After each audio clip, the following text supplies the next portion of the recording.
किए जा रहे हैं, जो भगवत सेवा रूप हो, भगवत प्राप्ति के लिए कर्म करना, भगवान की आज्ञा मानकर कर्म करना, भगवान की प्रसन्नता के लिए कर्म करना, ये भगवदर्थ कर्म। मत कर्म क्या है? भगवान का ही काम समझ करके, चाहे व्यापार हो, नौकरी हो, खेती हो और भगवत संबंधी जप ध्यान इत्यादि हो, सब का सब भगवान का ही काम है, तो ये मत कर्म। तो प्रकार तो तीन है, लेकिन बात एक ही है कि जो भी कार्य किया जाए वो अपने लिए नहीं करे, तो फिर भगवान के लिए वो कार्य करना, चाहे वो मदर्पण है, चाहे मदर्थ है और चाहे मत कर्म है। वास्तव में कर्म कैसे भी किए जाए, उनका उद्देश्य एकमात्र भगवत प्राप्ति हो, ये बात भगवान ने छठे श्लोक में कही। और इसमें अपने परायण होने की बात कही। परायण होना क्या है कि भगवान ही सर्वश्रेष्ठ है, परम पूज्य है, तो भगवान के प्रति समर्पण भाव, यही भगवान के परायण है। और जो भगवान के समर्पित हो जाता है, फिर वो अपने आप को कठपुतली की तरह मानता है। जैसे कठपुतली सूत्रधार के वश में है, ऐसे ही वो भगवान को यंत्री और खुद को यंत्र समझता है।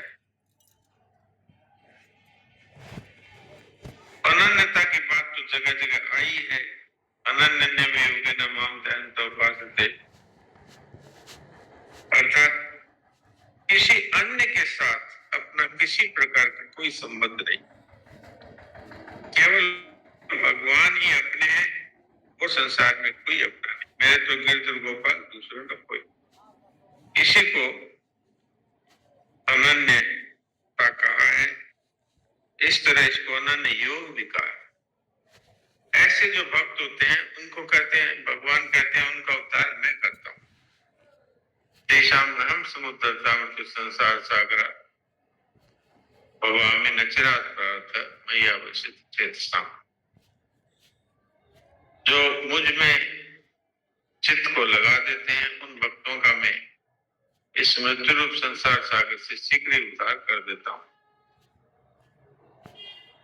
जैसे समुद्र में जल ही जल है, ऐसे ही संसार में तो मौत ही मौत है।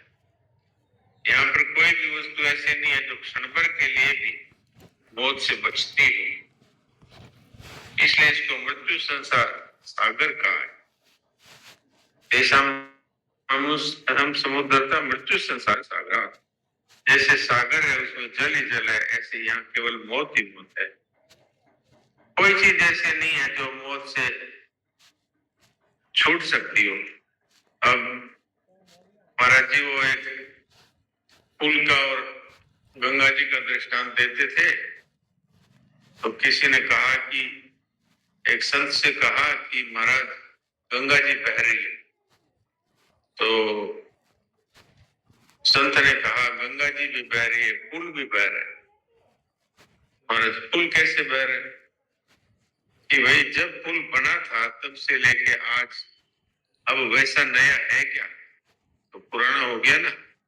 तो पुराना हो गया तो इसका अर्थ है कि वो भी निरंतर मर रहा है, इसलिए बह ही रहा है। बहता ये जग सारा है, इसका लिया सहारा प्राणी, बहता ये जग सारा।